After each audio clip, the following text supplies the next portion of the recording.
Well, I wish I could have met you both under different, happier circumstances, but let me just first say that I'm really privileged that you're allowing me to be here and share your story, and then together we can honor Mia's memory. So thank you so very much. And before we even go there, Mallory, I do want to start with you. Let's talk about happier things. I saw you on video in your PT, and you look like you're back to being a beast. Tell me about that. Your recovery looks good. You're throwing well. I'm not 100% back yet. Just like slowly getting back into it.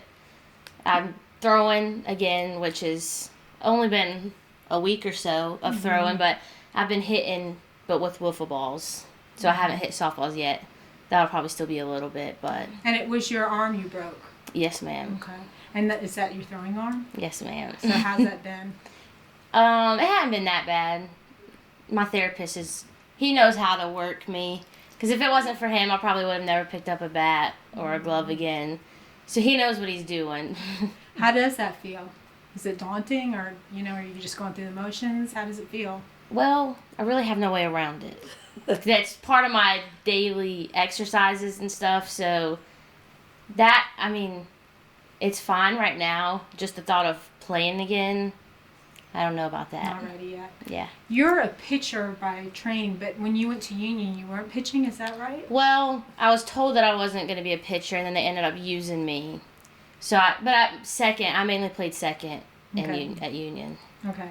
And so have you started using the arm to pitch yet, or is that a bridge too I haven't started pitching yet. Yeah. You're feeling good, though? You feel like you're back to it? Slowly but surely. Yeah. Did it take a while to pick up a softball? I know my daughter shattered her ankle, and we literally had her out she's a pitcher, and had her back out in a bucket like a week later, just because I did not want her to fear. And what you went through is 50,000 times more traumatic. So, do you remember what it was what it was like to pick up that softball the first time? Oh, I was scared. Yeah. I think I swung a bat for the first time at 2 months, I think. He had me swinging a bat right at the 2 month mark. So it was just like some dry swings. And then he threw in wiffle balls maybe like a week or two after that. And then I just started throwing like 2 weeks ago. So the throwing's still kind of new, but... And was the fear physical pain, or was the fear this is the first time in your life that you're throwing to someone besides Mia? I think it was a little bit of both. My arm had been through so much, and it was like I hadn't used my arm like at all.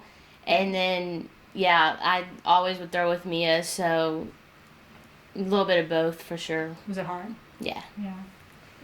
Holly, tell me about how you got these girls into softball. They're kind of softball royalty. You roll with the Leah O'Briens and Jenny Finches of the world. They just, from a young age, we knew God gifted them athletically, all three of our kids. They had a lot of good coordination as babies, and they hit the trail running. All three of them did. But she found Jenny Finch probably when she was about 6 or 7, 8-ish, somewhere around there, when she decided she wanted to pitch. I played slow pitch, so fast pitch was coming when I graduated high school. And so I was like, well, I can't teach you anything about fast pitch. And so she found Jenny, and it was mainly because she was a Christian. She loved who she was, and she loved the example that she set, and it was just, that's why she fell in love with her. Not really that the pitching part was just because of the role model that she was. So she would look every year to see where her camps were coming, and none of them were in Charlotte. And so one year my husband said, well, North Augusta's not that far. So she was in 6th grade. And Mia was like, well, I don't want to go. I'm a catcher. I don't want to go to a pitching camp. And it's like, well, you're going to come and everything. And it was just the best, absolutely the best camp. Getting back to the basics and the fundamentals of softball. And I guess having twins and both of them looking just alike, they remembered them the next year and the next year. And she ended up paying for their camps every single year. And Crystal Bustos and Tony, they just all became family. And their last year, that was their 7th year, and awarded them a scholarship to take to Union with them. And they've really been mentors of the game. They've never really had the easiest of softball career, so they were always there to encourage them, keep them there. Do what you got to do. You're playing for something more than just people. And they literally have been just a blessing to the girls. I mean, they could call him for anything. That's just, do you know Softball how many related. people in the I know. softball community would love to call? Yeah, I'm friends with Jenny Finch. Yeah, and she Leah O'Brien, yeah. and we don't even look at them like that anymore. They're truly family. You know, they're family. They're very good to my girls, and they've always encouraged them to do the right thing. I mean, I've never had to worry about them, the decisions they made, but it's because of people like them that encourage them every single day, and the way they live their lives. You know, it was. Tell me about them playing together. Tell me about me and Mallory playing together. Was there any sibling rivalry? No, never. They never, in any sport. They played soccer, they played basketball, they played softball, and they always played the opposite. So Mallory's my leader socially.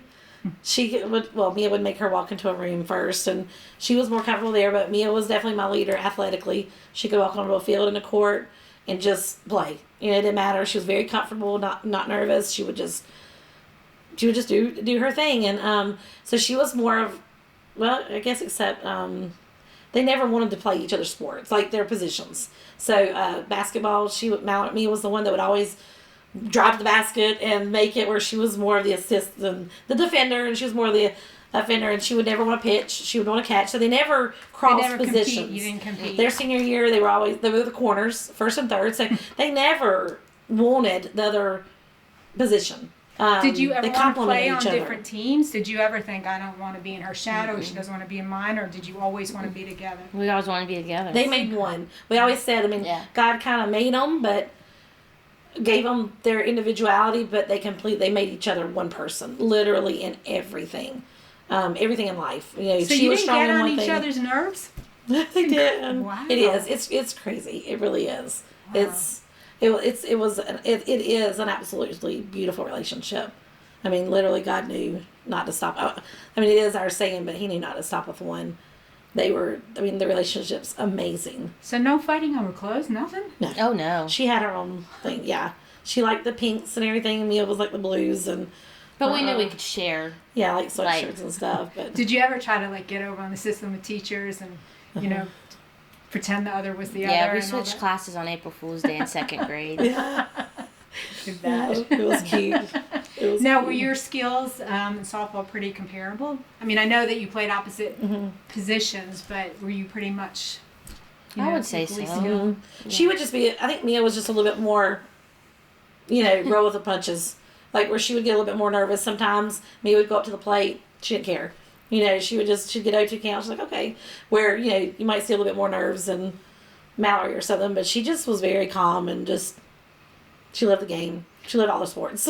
Was it hard for people to tell you apart? I think that at Mia's funeral, Jenny Finch said that sometimes it'd be like, Yeah. which one?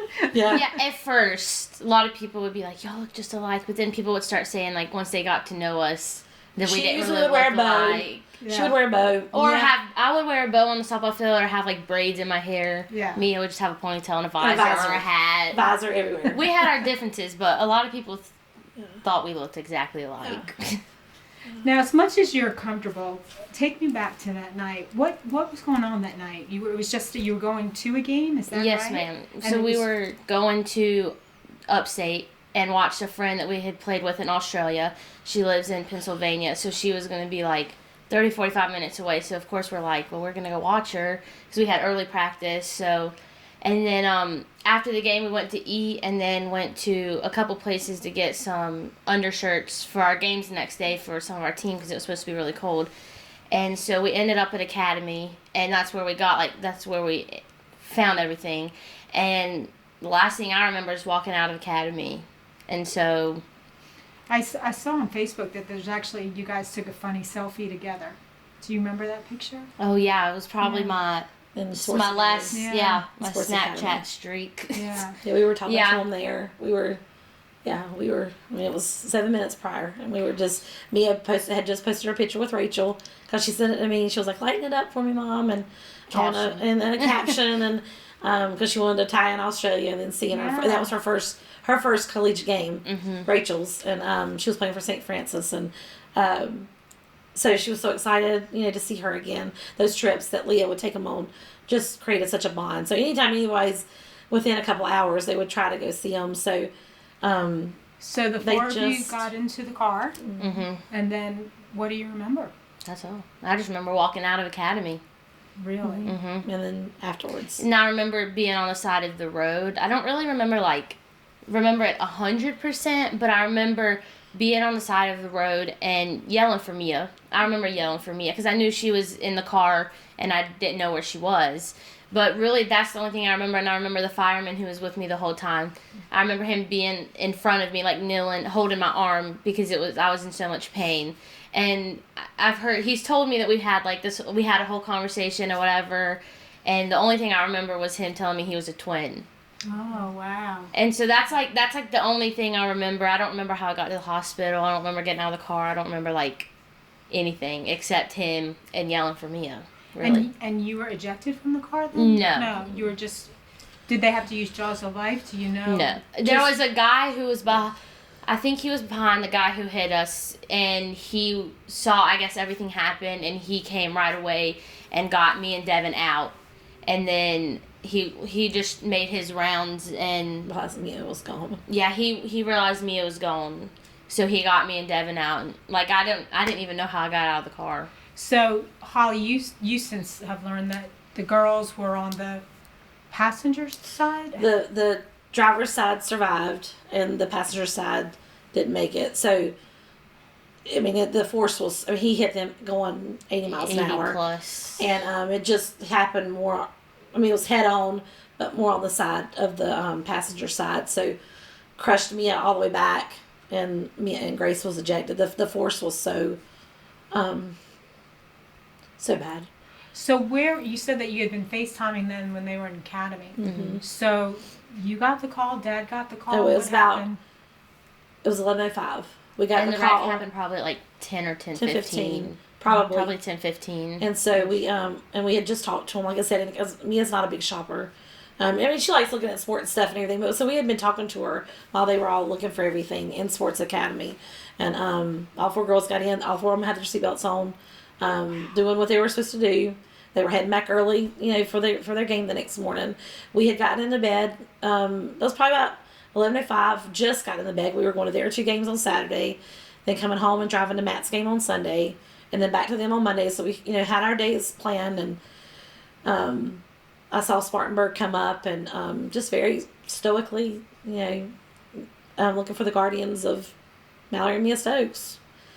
And Did I your said, "This heart is just- she," and he was like, "Well, I'm very, very, very blunt. I know they do it every day, but well, who are you?" And I'm like, "Holly," and he was like, "But who are you?" And I'm like, "Their mother." And I said, "What's wrong?" He said, "There's been a bad accident, and we need you to get here." So we had an hour and a half drive.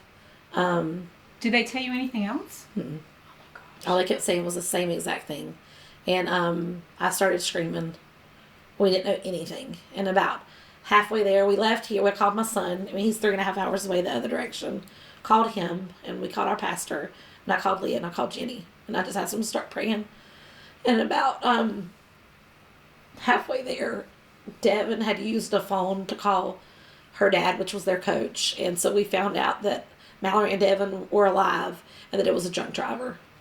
And then we didn't know anything else. And we got to the hospital probably 12:30ish, and a guard and a chaplain was waiting for Eric and me at the door and took us to a family room.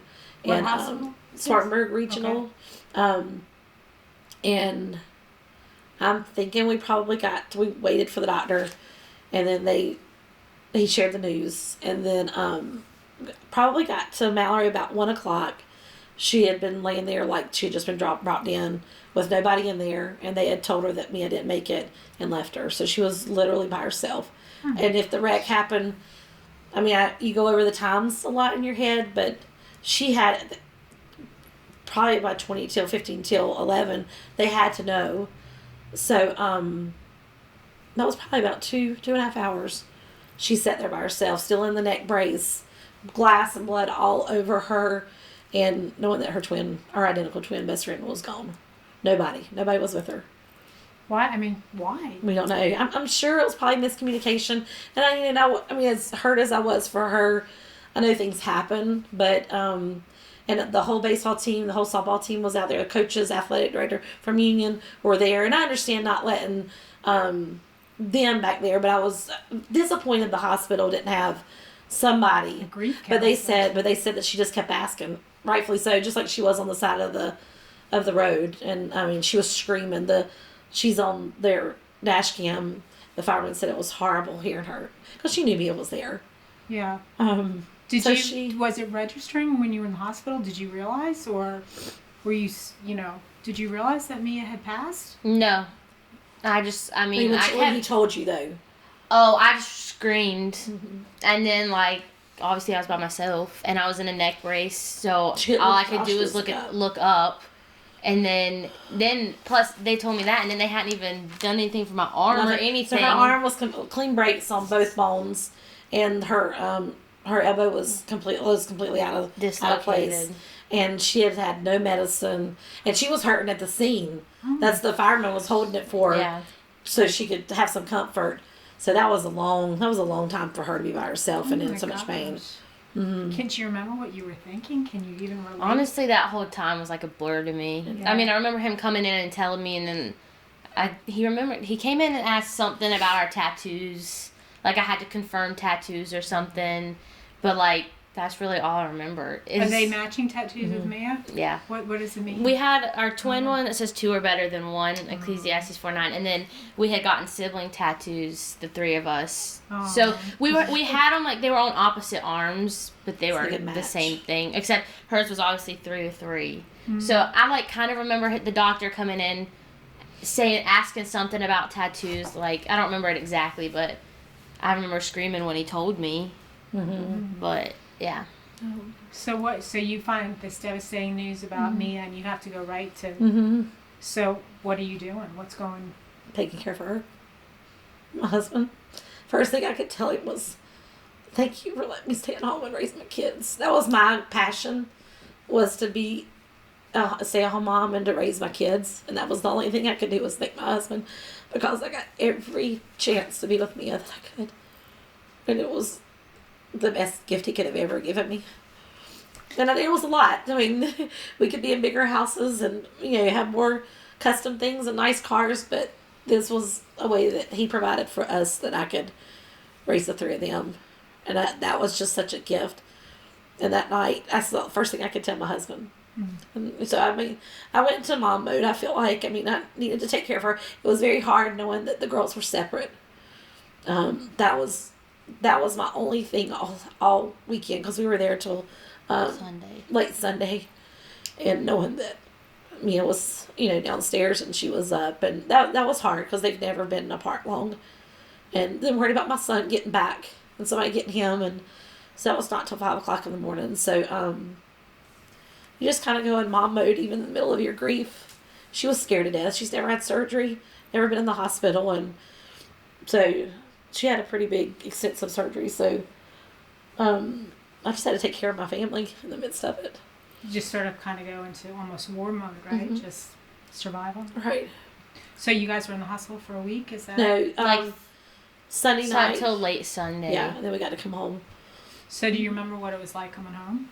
Oh, it was terrible. We were fine. Leah was with it. Leah flew in. She was here by 3:00 Saturday afternoon, and she had a one-way ticket. So she was in the car with us, and I think we pulled in our neighborhood. We were exhausted. I think it was harder than we expected it to be. We were all still dressed like 6:00 Friday morning when we went to work, and so we were exhausted and we hadn't slept. I can't even explain it, but pulling in our neighborhood, and we came in and we had friends here, and my house was clean from sweet friends, and people were waiting, and I think we all just kind of, as in a huddle, just crashed walking in here without me. Was that when it really hit? Yeah, I mean, it hit in the hospital, but I think turning in the neighborhood's when I kind of lost it. we're not just 4, we're 5, and that was hard. One of the most remarkable things that stands out to anyone who knows your family is just how incredibly close all of you are, and your deep reliance on faith. And I think that this story is so important because it's one thing for Christians to be on the mountaintop and say, I have faith, he's with me. But I think your story is so important because you're giving feet to your faith right now. And being a Christian when times are bad can be really, really hard. You know, God, I've been with you the whole time. And so I wanted to read you this. This is something I think you posted on Facebook. This was, I think, 3 months after you passed, and you said, I'm not sure I will ever know this side of heaven why my journey took such a hard hit 3 months ago. I don't have the right Bible verses to give or write down all God has taught me through this, except he's right here with me and Mia is with him. That I know for sure. That's all I can tell you right now.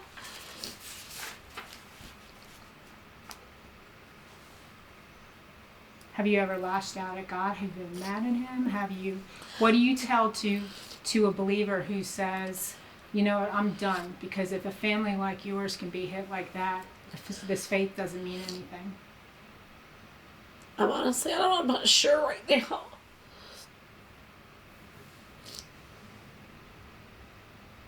I haven't figured that out yet.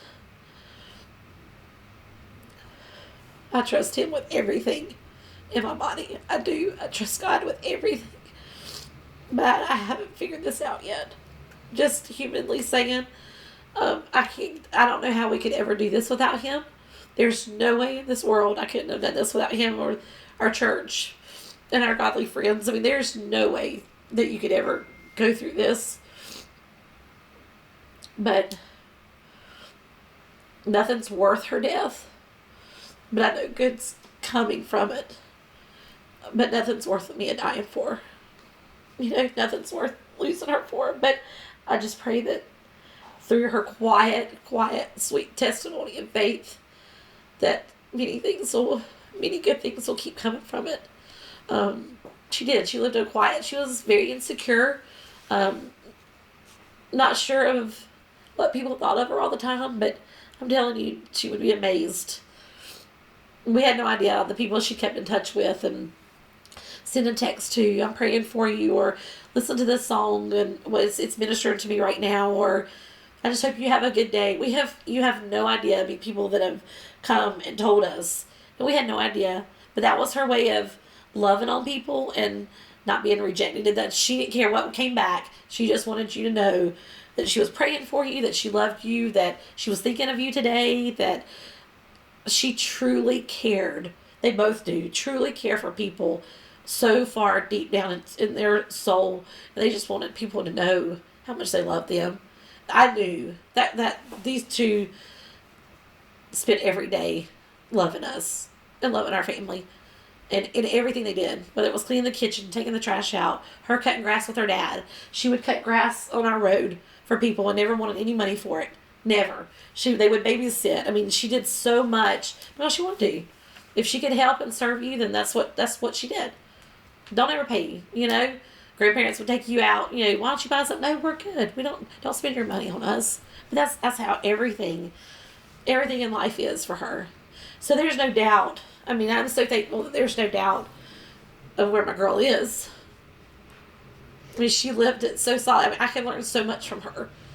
What about you, Mal? Where are you on your, I mean, this is basically your other half, part of your heart. Where is what are your conversations like with Jesus these days? I kind of agree with Mom. It's hard to answer that right now because I feel like it's still so fresh, and I'm trying to learn how to live alone, which I've never had to do before, and definitely lonely, it feels like. So what do you want people to know about her? She loved Jesus, family, friends. She was seriously the best.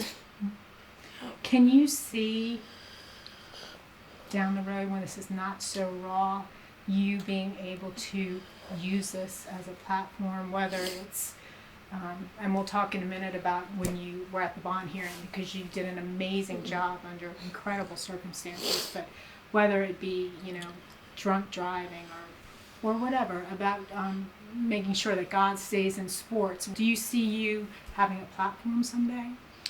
Someday. I mean, a lot of people tell me that, and I could see it someday. Obviously, I have no idea what it'll look like, and honestly, I feel like it won't be anytime soon, but yeah.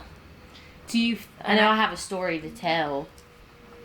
And I know it's so soon. It's only been 4 months, but do you feel any part of you is healing, making peace? Are there any days that are a little bit easier than others, or are you just still kind of in survival mode? I still feel like every day's hard. I really don't think anything's gotten easier. I don't know when it will. I don't know if it ever will. Tell me about this.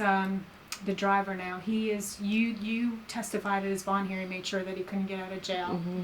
He was charged with DUI. Mm-hmm. He's in jail now. Mm-hmm. So you have, I guess, anguishing hearings ahead. Everything else. 12 to, they said 12 to 18 months. Well, he should have one more bond hearing. I think he had one more 60 to 90 days after. So he's been denied twice within a week of each other. And then the trial was going to be like 12 to 18 months. Now with the COVID, I'm not sure how far behind we are in that.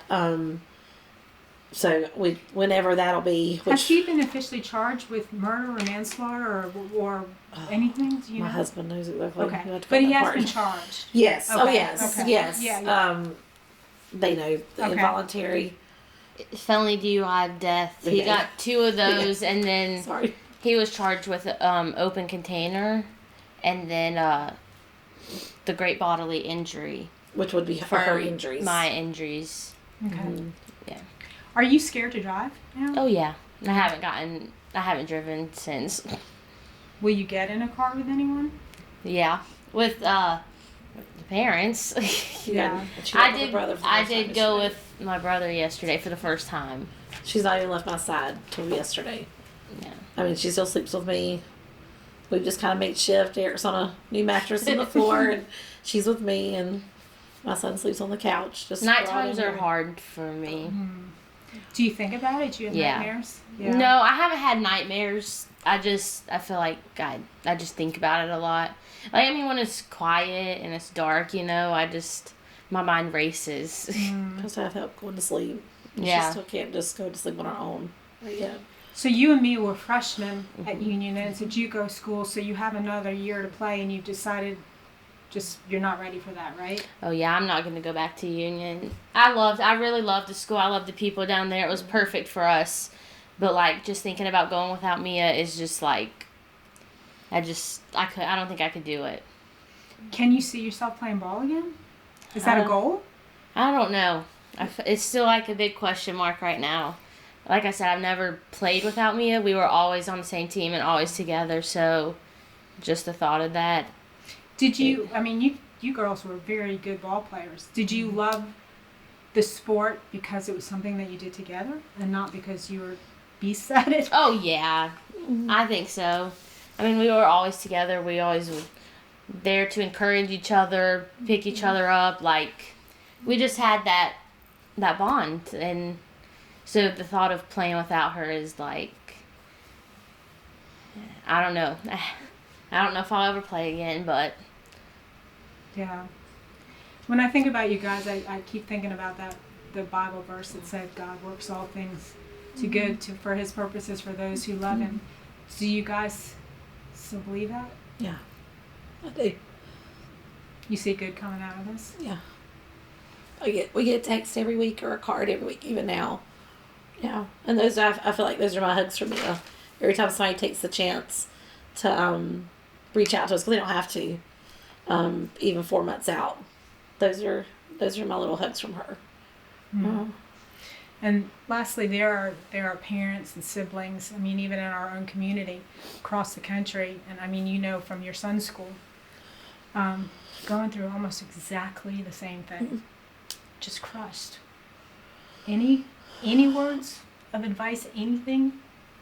Stay strong. Rely on people. We are very fortunate to have a beautiful army around us all the time, and we couldn't do it without them. Don't turn your back on God, as hard as it is. That we don't have the answers, and we won't have them this side of heaven, I don't think. But he's still here. I don't know. He's still good. We're just still kind of in the rawness of it right now, and I mean, I don't I know he's good. And this is our wife right now. I'm not sure why. I'm not sure it's why we're having to go through this and why our family and why she had to go through this. But we'll make it. And I know that she has a story to tell. I mean, We keep telling ourselves our thing is we're one day closer to seeing Mia again. that's our every day when you get up, we're one day closer. And that just kind of helps us keep it small, but keep it focused. You know, we know where she is, and this is what she lived her life for. I mean, finding her writings everywhere. I mean, you can read even behind you. My love for God is a whole lot better than my love for softball. I need to keep my love for God higher than any other love that I have, and I find this stuff everywhere. We're so thankful that she wrote things down, and it's her heart. I mean, it's her heart, and I want to be just like her. I mean, I do. I mean, that was nothing but God through her. It's definitely not me. I mean, she's so much better than me. So we're all learning more and more from her every single day. And it was just so pure and such a great God honoring life. Well, I think it's going to be amazing to see how many people are brought to him because of her life. Yeah. You know, Yeah. some people live 85 years and don't have the impact that she had in 18 years. You know? Right. You know, and it is the greatest hope that it's sort of like I like to think of it as a big curtain. You know, Yeah. and the people that we love are just sort of on the other side. And I tell them a lot. They lived out their verse without even knowing, you know, that it's easy to make good choices when you have somebody that loves Jesus as much as you do. And it's easy not to go to that party and, you know, or easy not to be in places that you're not. So when you have somebody that loves Jesus as much as you do, two are better than one in making those hard choices.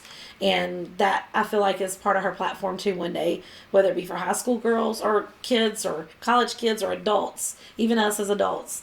You know, when we have those good friends even in our lives that lead us to Jesus, it's easier to make choices when you're together than when you're alone. And they did that without even knowing it. They lived that verse every single day because they wanted to honor God in everything they did. And it's better when you have somebody right by your side to make those choices. Because it's hard. It's hard growing up. Yeah. Especially today. I can see a lot of little girls like you were at the Jenny Finch camp one day looking up to you and you being able to courageously tell your story and inspire a lot of folks. So I don't think this is the last time we're going to see you with a ball and bat. And our pastor wants her to write a book. Yeah? Yeah, two are better than one. He's like, I'll help you with it, Mallory. I don't know. Holly and Mallory Stokes. Holly and Mallory Stokes. Thank you so Thank you. much. We're all praying for you. Thank you so you. much. Appreciate it.